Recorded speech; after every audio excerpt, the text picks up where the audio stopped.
Good morning, everyone. I'm just going to give it a couple more seconds to let people file in, and then we will start.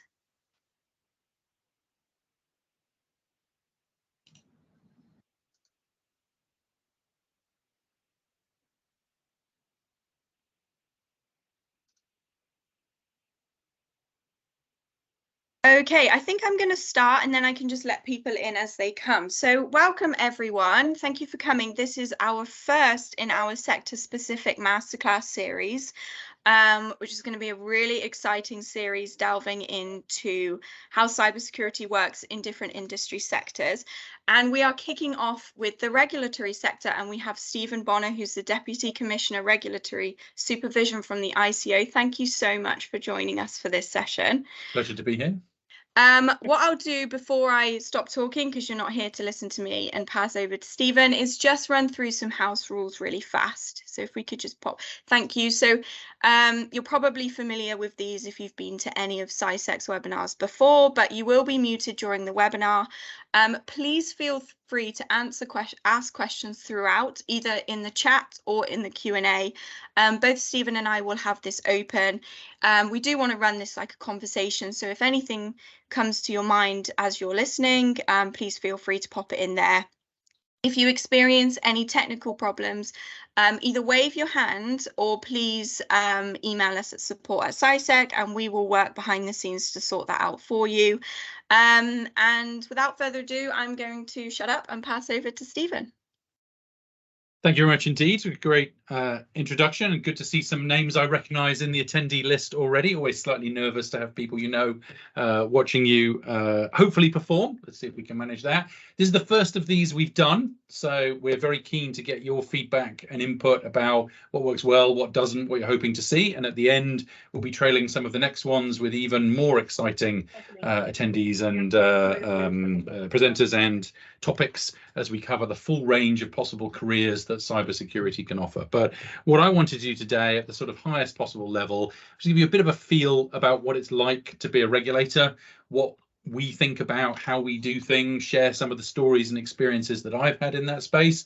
We might pitch a little bit to try and recruit some of you, but you know, only in the gentle way. We're always keen to attract interested, talented people to our work and answer some of the questions you may have. I recognise it's one of the most interesting things about becoming a regulator is I spent the vast majority of my career not as a regulator. And when I moved across, there was an interesting discussion: is it poacher turned gamekeeper or gamekeeper turned poacher, depending on how you look at it. But we'll touch on that as we go through.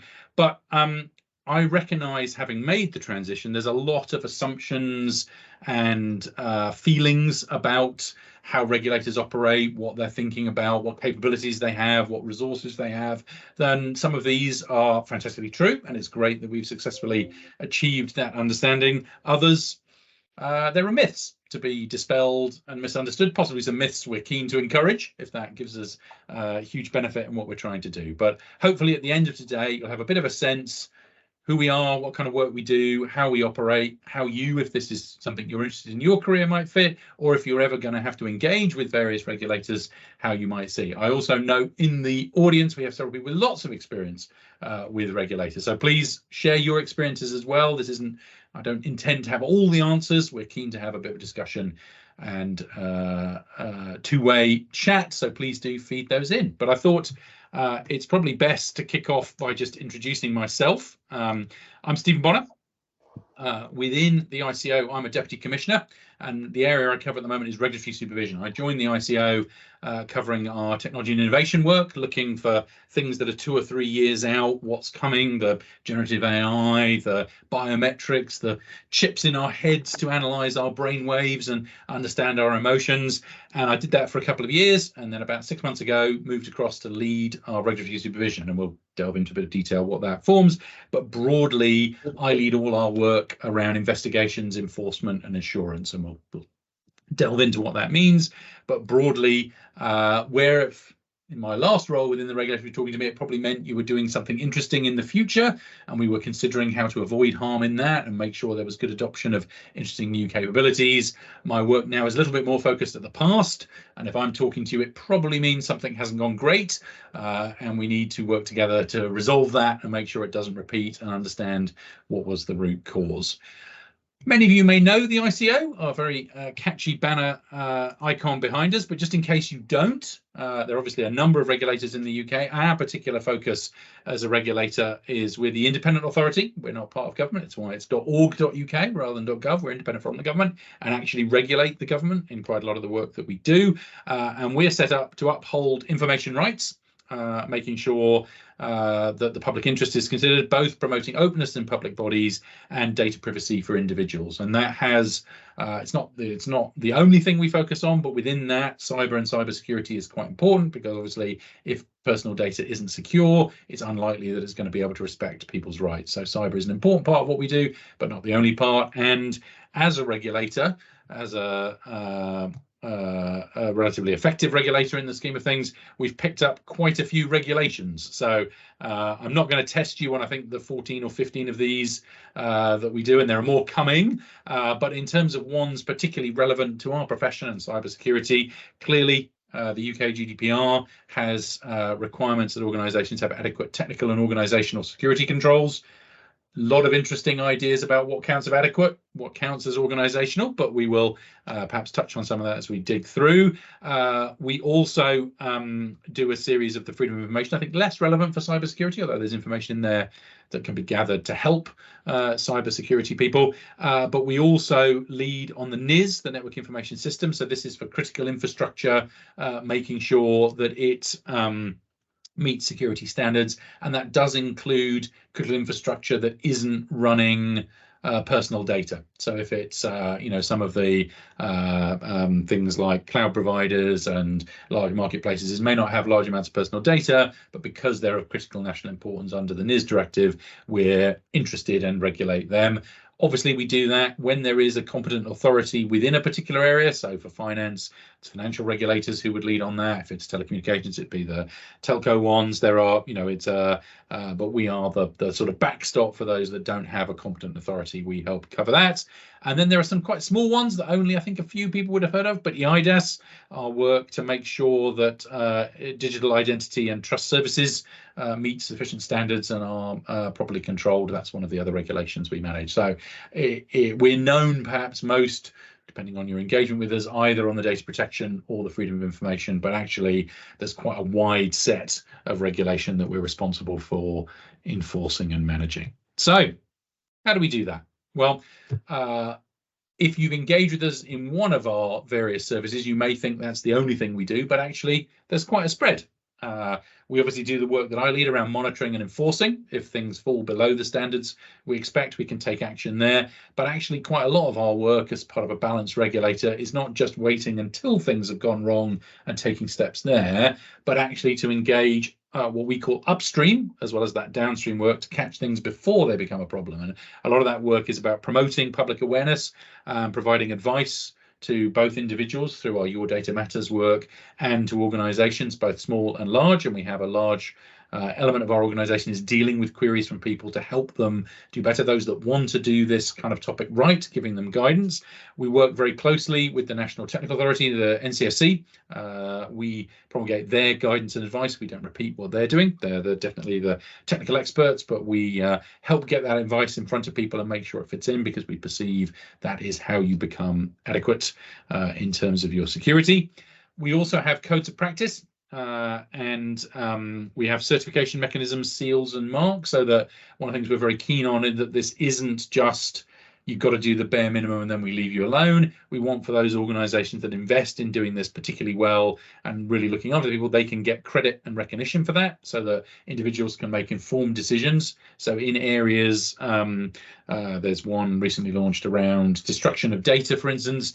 There's a certification that organisations that do that to a higher standard than the minimum expectation, they can get that, and that gets a sort of seal of approval from us to allow buyers to make informed decisions about that. And we think that moves other parts of the market. We also have a large complaint handling organisation. We deal with around about, I think it's about 100,000 complaints a year coming in across a wide range of topics.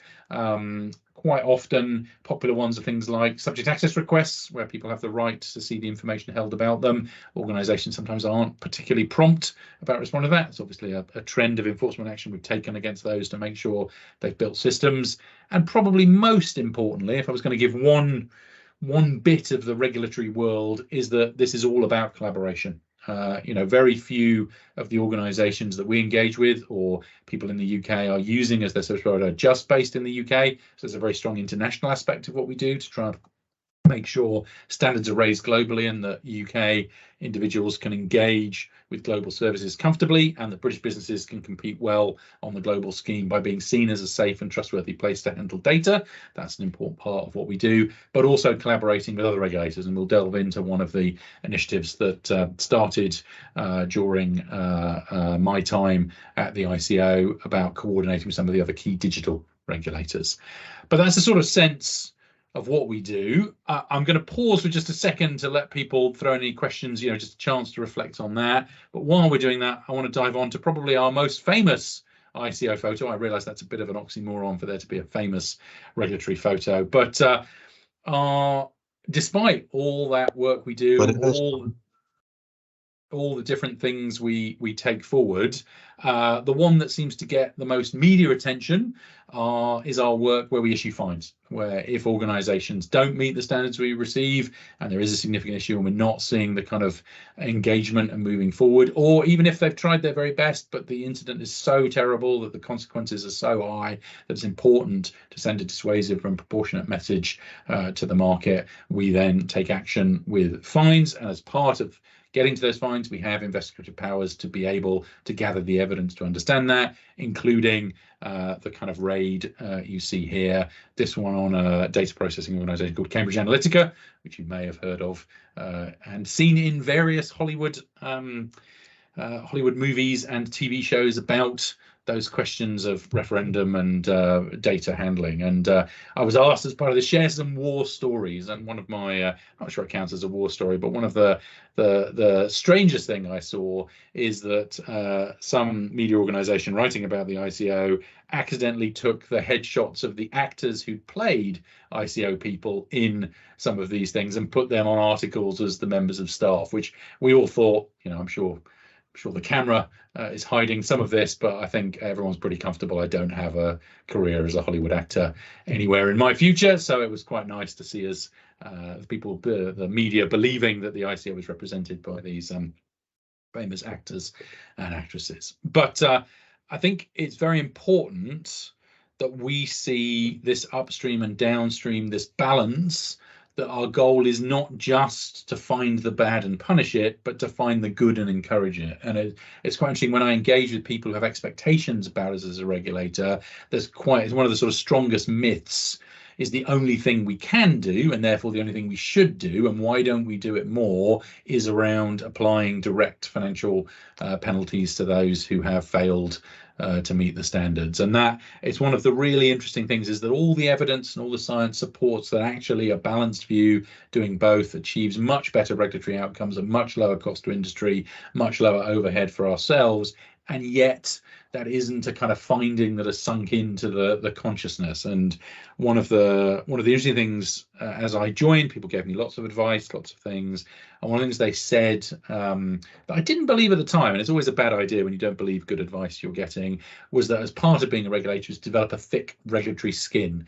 That one of the problems of being on this side is that no one's that delighted to see you, that once you are engaging in a regulatory process, it probably means something hasn't gone great with an organization, and therefore people have that, or you're people who have a complaint or people have a concern or part of a civil society group trying to campaign on a particular issue, very keen for us to take a particular action. And quite often we have to disappoint you because of our limited resources, because of our prioritization and focus on areas that our evidence suggests are the most effective. That isn't always the thing that people want. And that can lead to quite a sort of adversarial kind of point. It also, on just a very personal level, led to quite an interesting change that I'll be out with colleagues, people I've worked with before, friends, be chatting away, and they'll share some story about some particular, I don't know, technology hiccup in their organization. And there's a moment they realize I'm sitting at the table and go quiet. So, don't do anything, as if, a nationally important, significant regulator is basing its intelligence on what I hear over the dinner table.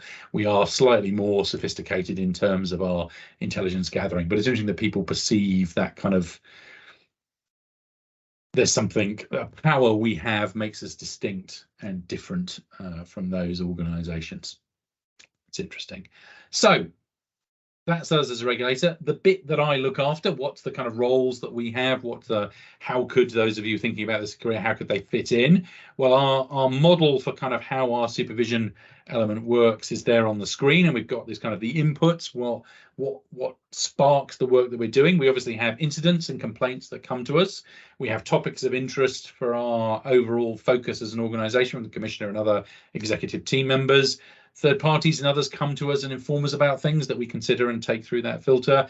And we ourselves, from the work we've done, we have intelligence, what we see, proactive work, we're going out and seeking out issues and questions, and we do a series of assurance and audit work, and from that we identify patterns across industries and areas where we see non-compliance. And you may have seen one of our more recent points is by analysing our data, become very clear that there's been over 1,000 incidents in our data about this, where people have used BCC and it hasn't gone great, and they've either accidentally put it in 2 or CC. So our guidance now is that BCC is not an adequate technical or organisation control, and you should be using systems like mail merge, others like that, where it isn't as easy to just accidentally put stuff in the wrong box. And that, it's interesting how our intelligence has led to us, and our proactive work led to conclude it's not an isolated incident where individuals haven't been trained properly or there's a understandable pressure. It's fundamentally an organizational issue. If you're using that kind of technology to protect the identity of people on a mailing list, that's not adequate. The data clearly shows that isn't working. It's inevitable eventually that will fail, so migrate off it. And that kind of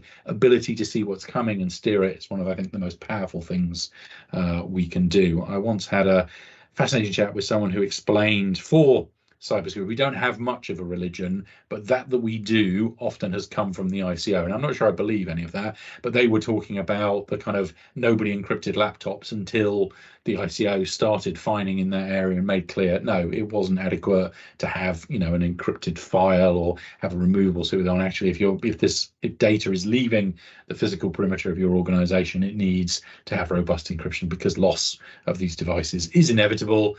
So it's not enough to rely on reducing the risk of loss. You should do that anyway. It's good to reduce the cost and the loss, and that obviously reduces the risk, but it's not enough. It's not sufficient. You need to also be doing full disk encryption. So once we get all those things, they come in, and we have sort of 3 of our core pillars. There's our investigative work, and we separate that into different areas for different areas of focus. We have an area specifically focused on cyber incidents, given the skills and capability there, an area we are definitely recruiting in. Hint, hint. We have our criminal work, so this is particularly looking at people who abuse data. We've had some of the most powerful impact that personally I've seen from the brilliant work of the team there is identifying those. There was a particular set of scams and organizations targeting the elderly and selling them sort of extra insurance on their white goods, their fridges, their freezers, that were unnecessary and being quite abusive and unfair on these individuals to force them into buying the stuff, being quite bullying on the phone and breaking the law about the telephone preference services and other areas like that, reaching out to people who'd asked not to be reached to in breach of those laws. And the work there to hold people to account. Also, in that kind of work, we look at those. We've seen interesting cases where criminals have targeted personal data to then sell on, or insiders have been recruited to leak information. Quite interestingly, one of the most common reasons behind this is the sort of accident claim industry. Quite interesting. In my previous career, I defended organizations against nation states and against large organized criminal gangs. One of the ones that actually wasn't a particular concern to the institutions I was dealing with, but now is, as we look nationally, one of the major causes of specific hacking activity aimed at particular information are those trying to steal lists of those who've been accidents, to phone them up and offer them questionable, no win, no fee legal type stuff, which, new threat model to me. So we're always learning interesting things. And then we have our civil cases, which are those where we're seeing non-compliance with the rules, where we're seeing breaches of the GDPR and elements like that. So that kind of investigative work. We also have strands because we recognise, as well as the sort of known issues within a set regulation, we also have broader questions, what we're calling internally, we call them our PACE teams, about It's multidisciplinary. It brings together different parts of the organization, not just those with the sort of investigative enforcement side, but our legal colleagues, our regulatory policy side, who understand the law and how that's implemented, and our regulatory risk side, the area looking to the future and new technologies and new ways, because often some of the business risks we're trying to manage are those where it's new stuff that sits in an unclear area of law and policy, based on multiple organizations within a sector, and that needs an approach. So we've recently announced some work around the sort of femtech industry. So these are period and fertility tracking applications. We did a survey of users of these. About half the users of these technologies have concerns that their personal data may be being misused. Clearly, we're not certain that just because they have concerns doesn't mean there are concerns. Doesn't mean there is necessarily a problem, but it means we can, through our work, determine if there is a problem. If there is, get it fixed and provide comfort and safety. And if there isn't a problem, we can provide reassurance. Actually, I understand you were concerned about that, but actually for these good reasons, you've got a regulator standing shoulder to shoulder with you. Those kind of issues are not a material one, but that takes a lot of different areas working together to be able to do that, because it isn't there's a known breach or a known non-compliance or we're investigating this. It's an ecosystem-wide complex question about how far those organizations should go, how do the users of those feel about them, how do we bring those together. So that's some of our kind of, I think, most interesting work. We're at the sort of edge of things and preparing that. We have a team who look to the future and predict that. They firmly have a clear steer that it's likely that this kind of connected technology and sort of personal health is going to become much more of a use of personal data in the future, and therefore something we need to prep and prepare for. I touched on our assurance work as one of the key sources of our intelligence and where our inputs come through our audit work. We do both NIS and data protection audits for organizations. We go in and help them understand where they're doing, where there are areas for improvement. We publish both the summaries and information on that. We did one recently for a set of video gaming organizations. I don't know if you're Twitter, I guess we have to call it X now. I don't know if you're Twitter fans, but there was an excellent set of 8-bit graphics produced by our comms team to highlight the findings from our work with video games company. So we get to have a little bit of fun as regulators on occasion. And as well as doing that audit work, that assurance team also do the BCR work. This is our binding corporate rules. So if you wish to share data internationally across a group of organizations, you can set up a legal structure and settings to be able to do that. Clearly, we need to be assured that that is appropriate, is being followed, and actually provides protection to people whose data is being shared under that, because it could be that's going to countries that aren't adequate, but if the organization can add sufficient controls in its binding corporate rules, then that allows us to do that, allows them to transfer that data and have the benefits of that without risk to the individual. So that's one of the areas of focus for our assurance team. Oh, there's a lot going on in our world, isn't there? I'm sort of spewing details here. I'll get to the point. We've got one more area to cover and then a little bit about what comes from that. Then we have our regulatory cyber team. So as well as the work we do on cyber incidents, responding and proactively doing that, we have work that look at the broader cyber landscape and aim to influence that to improve things. And that's our single point of coordination, because obviously we have cyber advice from our advice side, we have cyber details within our complaints process. This is the regulatory cyber team is the point where that all comes together and we coordinate all our work across our cyber pieces, the data protection work, the NIS work, the IADAS work. It's where it's all coordinated and led from, and they obviously have very close working relationships with areas like the NCSC. We recently this week signed an MOU with them about letting everyone be clear about what information we'll share with them, what information they'll share with us, and what we won't. What if you, for instance, go and engage with the NCSC for things, they're not going to leak that information to us, so you can trust them and work with them. Clearly, they may well recommend to you, if you have a legal requirement, as in many cases you would to informers, they will absolutely give you advice that you should follow the law and let us know. And obviously we do our other investigations separate from their work to identify those who aren't coming to us when there are incidents. So you clearly should report it, but they're not going to leak your information. They'll treat it with care, so you can work with them. And we can highlight that when we look at circumstances after an event, one of the areas that influences our decision to fine at all and the level of fine is whether organizations have effectively run their incident response. And one of the things we would look for is those that have, if it's appropriate for their work, but those, if it is critical national incident, have engaged with the NCSC. That's something that will literally reduce your fine, because that demonstrates to us you're doing the right thing and doing what you can. It may be that the incident was inevitable, but we will then look at how well you managed that, and did you engage the right people? Did you share the experience and knowledge that came from? And that's always a key part, but a key part of the decisions we make about the level of fine that we impose on organisations, or if we impose a fine at all. Because if organisations demonstrate they are learning and helping others, that definitely counts in their favour. So that's the kind of work there. I touched on some of the other areas we work with. And then in terms of our kind of outputs, what does this all lead to? Well, we have our enforcement notices, some of these penalty notices. This is where we can require people to stop processing data. We have a wide range of powers. We have reprimands. And one of the interesting things that's gathered quite a lot of public debate, about just over a year ago, we started a new process where we'd identified we were fining public sector when they breached parts of it. But on reviewing how that operated, sort of in the best case, the fine would come from the public sector to us. All our fines go into the central pot. It would go into the central pot. It would then go back to the government department, which would then send it back to the organisation we'd fined. And you'd end up with exactly the same circumstance with no consequences or issues, just a little bit of accountants and people having to do work just to end up with nothing. Or even worse, the fine would come to us, go to the government, be spent elsewhere. They wouldn't have that money, and the data subjects who'd already been punished by having had the data issue were then further punished by having a reduction in services or lack of funding to be able to support that. So instead of using financial fines for those in the public sector, we're doing an experiment of using reprimands rather than the most significant cases, and that instead uses public pressure, uses accountability, uses attention. We're doing an experiment to see if that is effective. The reason we do fines for private companies. Here's what we're going to do. I think someone's off mute there, so some little bit of background noise, but we will carry on. In the private sector, of course, you have shareholders, you have rewards for senior staff.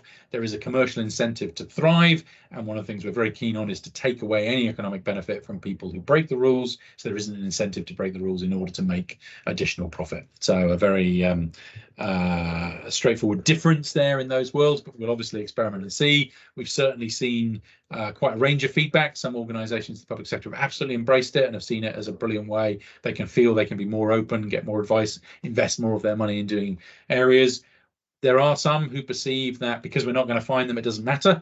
We're not sure that's the case, but that's some of the perception. So our experiment with measuring, and we'll do outcome work around that. We also communicate events like today, where we try and open the idea and reiterate some of our key messages and things we're keen to see in the world. And some of you may, if you've been unfortunate to watch Channel 4 or ITV or the BBC, will have seen my smiling face occasionally. Even some of this backdrop occasionally makes it on things where we're trying to get across points, either to reassure people that the data breach is being managed and there are, the things they can do to take control, or to draw attention to issues that aren't being well managed. And that outreach and communications is there to try and help. And we work with organisations for guidance. And if you have any questions about this, there is an extensive set of capabilities within the ICO set up to do that. And we're, it's quite fascinating to work with some emerging technologies. For some of our parts on paying our registration fee, we're using AI chatbots to automate that. We're building in some of our subject access tool work. There's a lot of interesting stuff we're doing to get more effective and efficient and deliver better service both to those we regulate and those we protect through our regulation.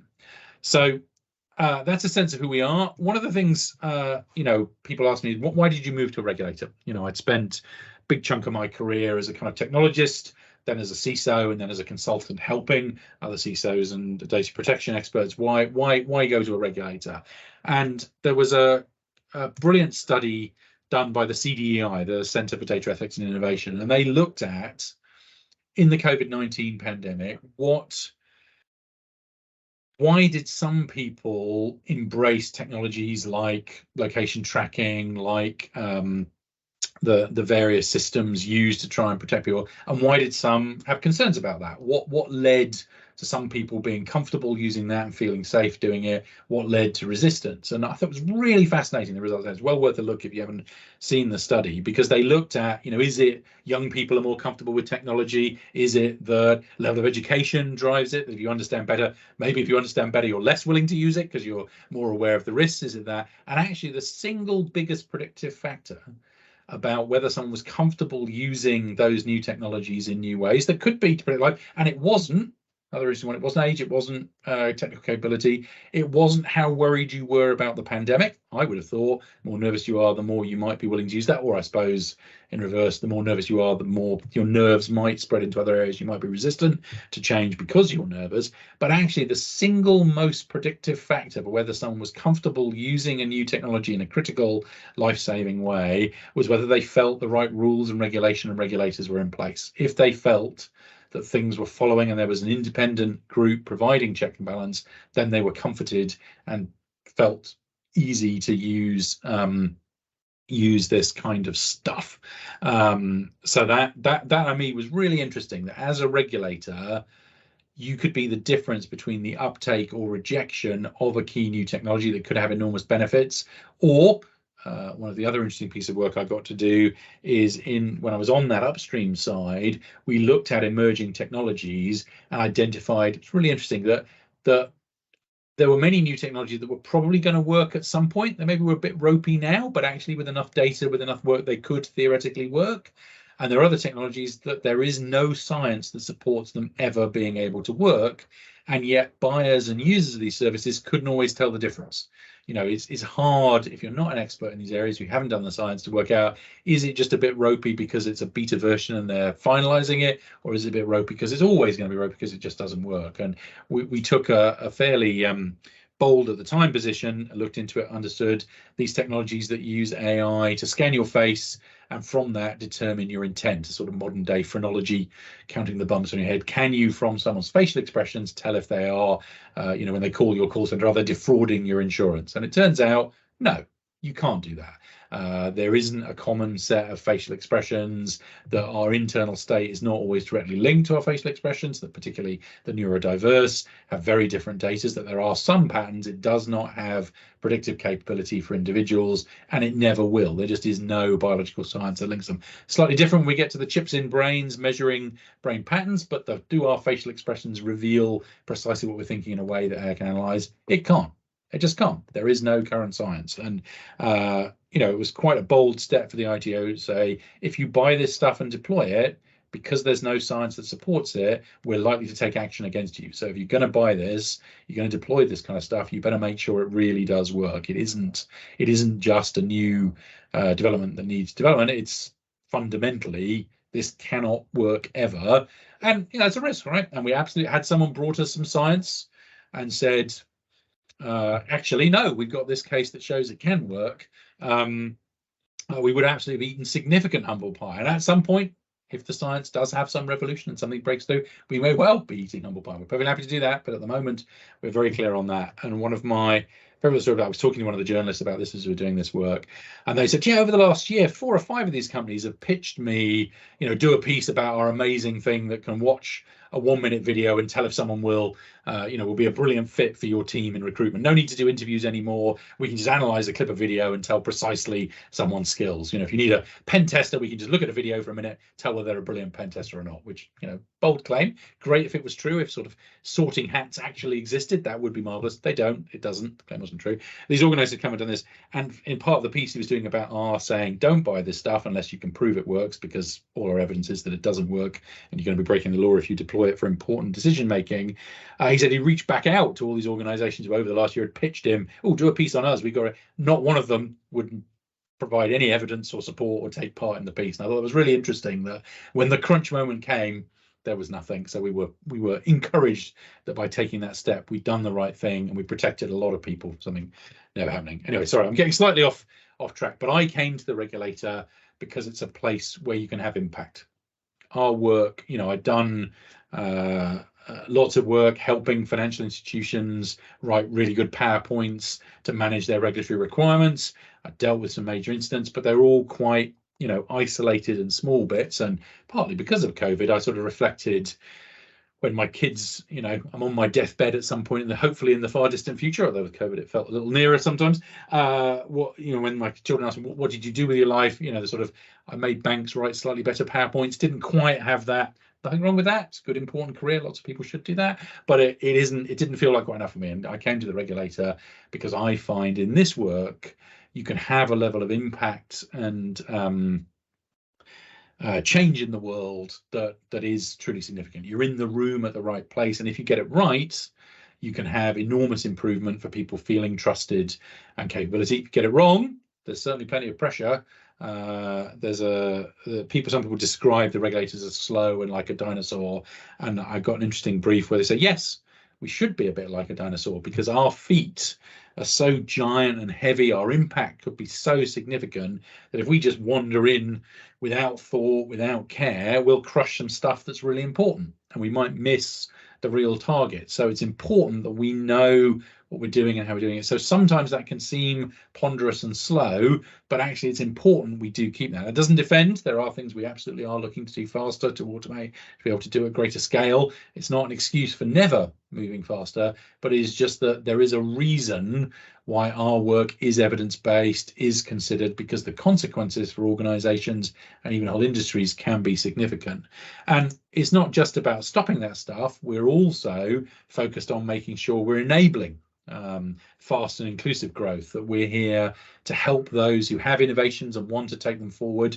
We run a regulatory sandbox where if you've got an idea that's a bit interesting, we can run it in a safer space. So sort of this instead of making a mess everywhere, you're just within a sandbox, perhaps limited number of users or limited thing, and try out things where no one quite knows the answer. And that's really helped organizations who were hesitant or couldn't get funding for their ideas to be able to show actually the regulator's okay with this. And we're launching an innovation advice where you can get fast, frank answers to questions. So if you're doing something interesting and weird and new, we'll give you a sort of a clear view. Yes, if you do that, we're not going to come after you, and that can provide certainty that allows people to grow. We also find unlocking investment that we can, by setting our regulatory priorities, by laying out what we're interested in, it can drive investment in other areas. And we've paid for research grants to develop new areas of technology where we see a gap in the market. We've helped highlight and present our work and the work of others around the world to build those. So we're very keen to do that. And one of the key things I touched on working with other regulators, we'll come to that in a second, but one of the key things is about, we believe there's occasionally bits where people put privacy and competition in contrast with each other. They say, well, certain large search engines or browser manufacturers want to add privacy protecting capabilities. They don't actually want to make it more private. They just want to disrupt their competitors and mean that they get more market share. And we've worked very closely with the Competition and Markets Authority and others to make sure, because we believe that a vibrant competitive market allows individuals to make market decisions. And when given that opportunity, the vast majority of them pick the privacy enhancing ones. And those that don't, they're welcome to do that. That's their choice and capability. And finally, around facilitating trade, I touched on some of our work, because the benefit of high global standards of data protection is that UK businesses can operate around the world and UK individuals can take advantage of global offering of services with trust and confidence and safety, and that makes us all richer, safer and more secure. So our work there to support the free flow of data with trust. One of the moments I'll always remember is I got to represent the UK at the G7. Quite a minor little bit of the G7, but I got a little flag with Britain on it, a little thing and a headset and the translators. It was a very a scrapbook moment. Not the most important thing I've done by a long way, but just a moment of thinking, yeah, I'm in the room, I'm doing something of national importance. And that although those I'm sure work with me were comfortable, I had a well-developed sense of importance in my previous roles. I think in this one, I'm actually doing something that really does stand out in terms of that importance. Now, I touched on working together. One of the key initiatives we've had is the Digital Regulation Cooperation Forum. So this is a group that brings together at sort of top level 4 key regulators, although as you see on the slide, we work with several others as well, brought in on the right bits. But we're there as the ICO, cover the data protection angle. We have Ofcom covering online safety and the sort of communication side. We have the CMA covering the competition and markets kind of things, and we have the FCA joining the financial things, because quite often the kind of the most important digital initiatives are where we see, you know, finance and money meeting communications and content, meeting competitive markets where data is being used. And you know, we're very clear, for organizations to thrive and develop new capabilities, they don't need contradicting bits of advice or lack of coordination between the most important regulators they work with. So that group is working together to provide clear, coordinated, concise views of, if you do this, all of our regulators are going to be comfortable with that, so you can do it with confidence. If you're going to do this, all of our regulators object to that, and you're going to get in trouble from a range of different directions. So, you know, make good choices. So, and that's been really interesting about others we've worked with, the Advertising Standard, the Gambling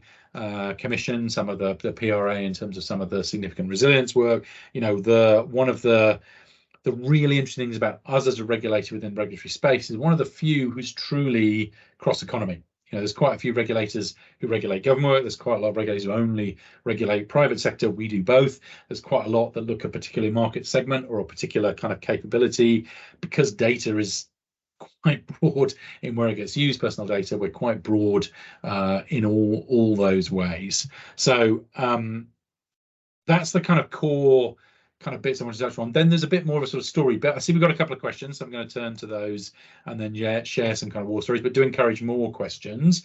We've got one coming about civil aviation, and yeah, I think this is a very good point about you know, there's a clear sense there of a just culture, open reporting, that pilots don't feel loyalty to their airline. Instead, they feel loyalty to their professional obligations to provide a safe service, and will be fully supported by, you know, everyone around them. If they say this plane is not safe to fly, however much you want to save money, however much you have to pay compensation for delays, the pilot is the person in charge and has that power and choice to say this is not safe, we're not going to do it, and a very strong culture of reporting near misses and things like that. And the question is, how close are we to that maturity in InfoSec? What can we do to do that if that culture is seen desirable? I think it's a really interesting question. There's a concept of the kind of the regulatory craft that we work with, that we are, you know, craft people, and we have, if you have one particular tool, you can think every problem needs that tool, and the only problems worth dealing with are the ones that need that tool. And a good regulator, we aim to be a good regulator, we can do a poll later to see whether you think we are, that's fine. The aim of being a good regulator is to use the right tool in the right places. And I think when I look across the organizations we regulate, there are absolutely sectors where that would be the right culture, where it would be desirable, where we're keen to encourage that, where we want to see that kind of information sharing, that lessons learning. As I touched on, those who engage well in that during an incident get rewarded. We see that as a very positive, and that can actually save you money in the fines if you do that kind of thing. So yes, absolutely, in that case, our work also includes those scammers, targeting people, organizations who are deliberately setting out to break the rules. I'm not sure there is really an equivalent in civil aviation, thank goodness, but I guess we may have seen it recently in submarine use. I don't know, not my area of expertise, don't quote me on that, he said on recording, darn. But, you know, where potentially people didn't follow the right regulations, led to an unfortunate accident, you know, there we're seeing that. Those who are, that just culture doesn't work when people are deliberately trying to evade it. So for parts of the ecosystem we're regulating, we don't think that kind of engagement is very productive. Instead, we're looking at purely economic incentives. And, you know, key developments we've done there is they, for instance, we were seeing that organizations were phoenixing, which is where when we'd fine you, they'd shut down that limited company and immediately start another one doing the same thing. But the fines would be in the insolvent company, we'd never get our money back. And we gained extra powers to follow those company directors. So even if they did that, they were personally liable. It's one of the few areas as a limited liability director, you are personally liable to some of the fines that we can levy. Clearly, we only do that in cases where it's repeated, malicious, deliberate behavior, or so consequential. It's not as laid out in our regulatory action policy, but it wouldn't work in that kind of area, but it absolutely could. And as an industry, I don't know. I'm not sure we're there. I think that's a really interesting question back to everyone. I think that sense firmly anecdotal, but those people around the dinner table who kind of hush up when they see that I'm there because they're worried the regulator might know, that's not the sign of a particular culture. And I think specific things I've seen organizations consider, some of them even do it, turning off logging because they think if we can say there's no evidence the data was exfiltrated, that means they're not going to be in trouble for the data being exfiltrated. Perhaps this is a good group for me to be explicit about this. You'll see this in other communications and further actions we're taking, but here's a bit of breaking news for you. Clearly not having sufficient logging to be able to tell if data has been exfiltrated, and we're not talking full packet capture of everything. Perfectly happy with a bit of NetFlow data being archived, which is worth 30 gigabytes of data sent to a Chinese IP address or not, is a question you should be able to answer. If you can't answer that question, therefore it's fine, we don't know if the data was stolen, that's not adequate technical and organizational security controls. Adequate controls involve a level. Now, as ever, we're proportionate and fair. If the data is exfiltrated through, modifying padding bytes on individual TCP headers, low and slow, impossible to detect, sure, that's fine. We don't expect every SME to be doing that. But just if the entire contents of your storage array was shipped out to the internet and you can't answer the question about whether they were or not, that's not adequate controls. Getting slightly off topic, but that kind of, we see people thinking, how do we get, pilots, I don't think are going, how can we cut the corners on the safety stuff?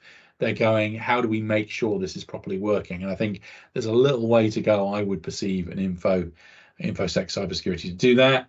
I think, however, groups like we're brought us here today, these professional bodies, are important steps on moving towards that, because of course, one of the disadvantages of being first, standing up and doing the right thing, is that you may receive, the organization may choose to go with a different security individual who isn't going to stand up and stand themselves. So until we have a professional standards, and that if they remove a person for standing up for what's right, if you fired a pilot for trying to do safety, as long as they were reasonable, there's obviously balances here, but you couldn't get rid of them for doing that, and no pilot would fly with you if your broad approach was, safety regulations, stuff it, we'll just go for it. That responsibility. So I think really good question. Our next question is, how many companies are reported, investigated and fined every year? Now, it's terrible, isn't it? I don't have that number with my fingertips. I will dig that up from our annual report while we go through some other bits and pieces. But I think I touched on, in terms of complaints, issues, we're at the kind of 100,000 a year kind of level, somewhere there. It varies a little bit. Obviously, a lot of that are relatively low level, individual things that wouldn't necessarily need to full investigations. As a sort of finger in the air, we've got about 500 or 600 investigations running at any one time, and that obviously very much forms a pyramid of the kind of 5 or 6 multidisciplinary, giant, complex ones, down to some fairly straightforward, it's pretty clear what's happened here, but we do need to take action to make sure it's not repeated, kind of work. And there's a danger always during a pyramid. People think the important stuff's at the top.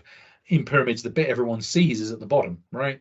Nobody walks up to the top and sees it. That's hundreds of meters away. No one really cares what's up there. It's important, it's up there, but you don't always see it. The thing people see every day is the bottom of the pyramid as they walk past it. So our work to do what might seem the somewhat mundane, repetitive stuff, that's what actually drives change. And another kind of interesting thing in the data we see is that one of the key determinants about whether organizations bother to take this seriously is not, are the fines very big? That is a factor, but it's not the most important one. It's, do they think that we'll ever investigate? Will they ever come to our attention? So our ability to deal with a high volume of data and be visible in the market doing things is very important. So those more mundane ones are still very vital.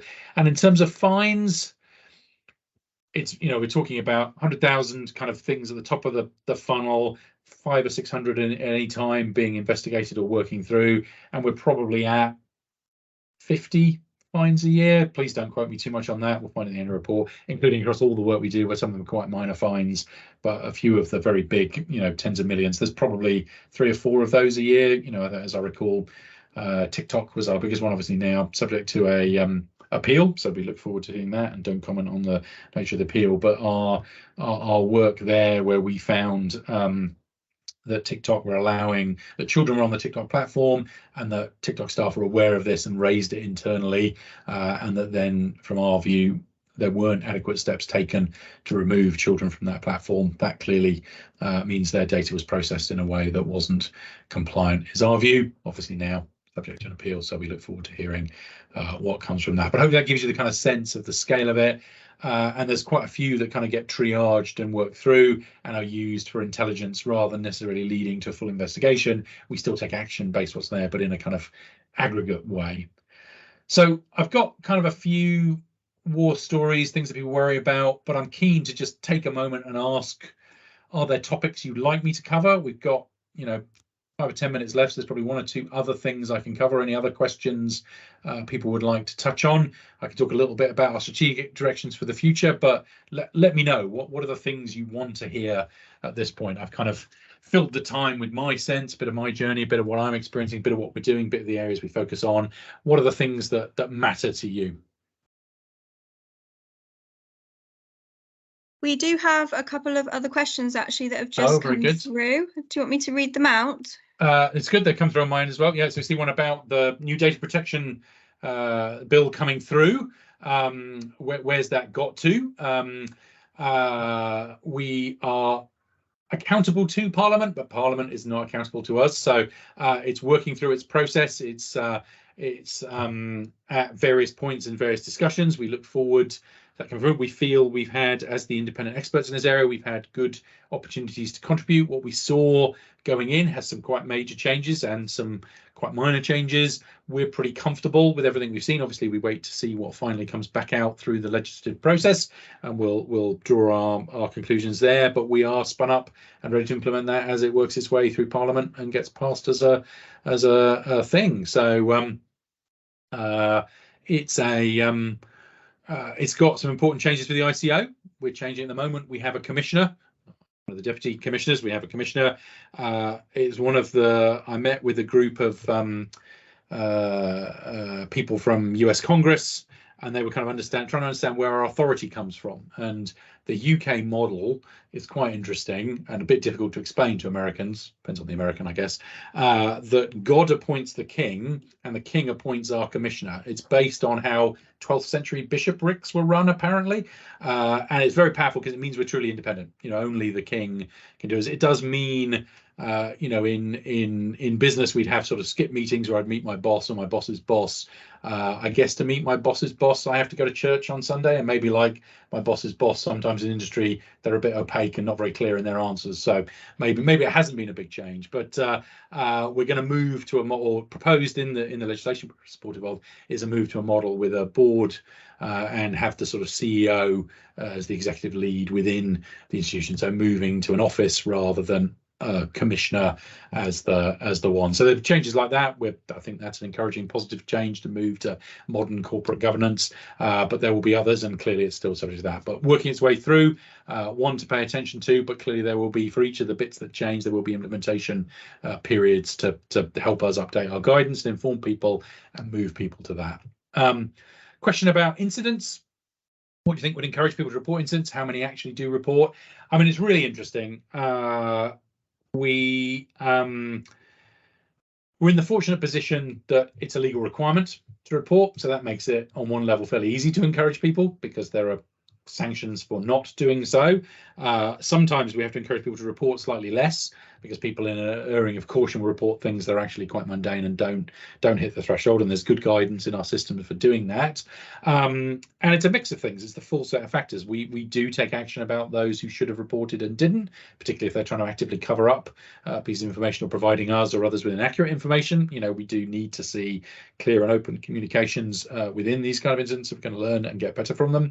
How many actually report? I mean, it's a really, how would we know? We do work to look into that. There's a particularly interesting academic paper that looked at, of the different mandatory reporting schemes, there's various stock exchanges have requirements to report material things.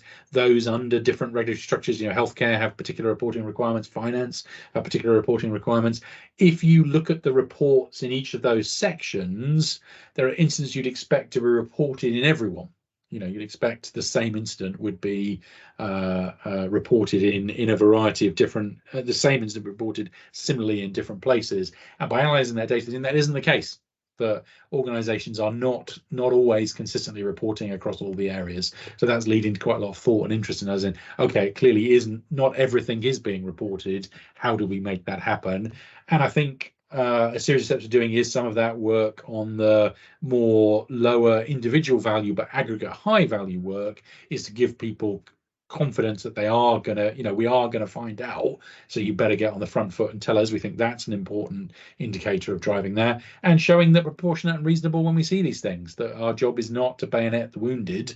If bad things do happen to good people, incidents can occur, and if you've taken reasonable steps, as I was talking about data exfiltration, there are methods of exfiltration that I saw there was a brilliant piece about defeating air gapping by measuring the fan speed of the system next to the air gap sim. So you make the system very hot, that warms up the one next to it, changes the fan speed, so you can signal bit by bit data. If your data's been exfiltrated or something like that, we're probably not going to be too upset, right? But if they could just FTP gigabytes of it and you didn't notice, you don't have any records, that's quite bad. So we're interested in finding where there's been where things weren't adequate, not punishing people who are adequate, and recognizing, as I've highlighted several times now, I'm going to say it just one more time, those that manage the incidents well, including notifying us, including notifying others, including engaging well, that counts in your favor. If we find you are being not full and frank and open, that's likely to lead to more sanctions and more issues. So we think over time that should build a system of reporting. We are, I think, in our final kind of bits and pieces. So I wanted to just touch on, thank you all for coming. We obviously welcome your feedback. This has felt, it's always difficult doing these virtually because you're just sort of speaking to blankness, and turns out I can talk. But let us know if there was things that missed, areas you wished we delved into. I think that's very useful. And I'm delighted to be able to announce the details of our next one of these, which is going to be on Thursday, the 12th of October, midday. We've got George Moody coming in from H&M Group. So a slightly different, I'm sure he'll be slightly better dressed than I am, as regulators fashion is not our highest priority, but touching on what it's like in the retail and hospitality industry. So I'll certainly be trying to be there. I hope you're there as well. I think other questions came in, but let me click. I think I have to click off and click back to the Q&A to get it to update. So forgive me. I think there was one other came in there, perhaps not. If there are other bits and pieces, do reach out. I've also, I'm stephen.bonner@ico.org.uk, Stephen with a PH, Bonner, B-O-N-N-E-R. Feel free to reach out to me. Obviously, if it's one of the mundane day-to-day stuff, I'm not authorized to give you formal answers on things like that. We have the appropriate systems for that. But if there's bits, both about today and the work of the Institute, I'm keen to hear about that as a board member of it. I'm keen to see it thrive. And I think to get us to that point, I see the final question in. We've got to ring about, are there recommended training on incident response? The ICO website, draw attention to that, has some excellent bits about how to report things, and NCSC have some fantastic stuff, both about what to do and how to do it around that. Obviously, as the authority in that, they're the place to get some great stuff there about if you are having one of these, the things you can do, who to reach out and what to do. And I think the key kind of my recommendation about that is engage early. There's a trend in some areas to wait till the lawyers have approved all this. We're going to treat your stuff with care. We're going to listen to you and understand. And if you come and talk to us, that bodes well for your future with us. If you try and hide stuff, you're trying to deceive stuff, it's not good for you. It's not good for the industry. It's not moving us to the kind of place we want to be in. So that is a sort of snapshot of what it's like as regulator. Thank you for coming. Thanks to the Institute team for coordinating this and having the technology actually pretty much work. So that's pretty good. I suppose so this many years into using virtual things, I shouldn't be surprised, but every time it doesn't fall apart, I'm always pleased. Thank you all for coming. Thank you for your time, and I look forward to seeing you at George's session in the future. Thank you very much, Stephen. This has been really insightful, a great way to start this series off. So thank you so much for your time. This session is recorded and will go out shortly to all members. Keep an eye on our LinkedIn for the registration link to George's session and our mailers. And I hope everyone has a lovely rest of their day. Stephen, you too. Again, thank you so much. Pleasure. Thanks very much, everyone. Thank you, everyone. Bye.